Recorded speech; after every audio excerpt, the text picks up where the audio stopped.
آخرت تمہارے رہنے کا گھر ہے، اس کے لیے وہ سامان تیار کرو جو ہمیشہ کے لیے تمہارے کام آئے۔ دوست کو دولت کی نگاہ سے مت دیکھو، وفا کرنے والے دوست اکثر غریب ہوتے ہیں۔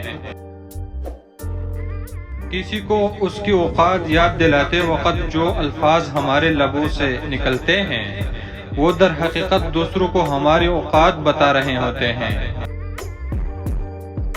ان لوگوں پر اعتبار کرو جو تمہاری 3 باتیں باندھ سکیں، تمہاری ہنسی میں پوشیدہ درد، تمہارے غصے میں تمہارا پیار، تمہاری خاموشی میں پوشیدہ وجہ۔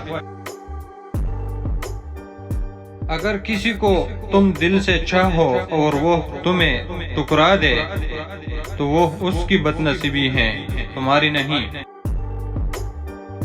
اپنا سر اونچا رکھو کہ تم کسی سے نہیں ڈرتے، لیکن اپنی نگاہیں نیچے رکھو تاکہ پتہ چلے کہ تم ایک باعزت گھرانے سے تعلق رکھتے ہو۔ جو تمہاری خاموشی سے تمہاری تکلیف کا اندازہ نہ کر سکے، اس کے سامنے زبان سے اظہار کرنا صرف لفظوں کو ضائع کرنا ہے۔ 3 آدمیوں کی دعا رد نہیں کی جاتی: عادل حکمران، مظلوم اور روزہ دار۔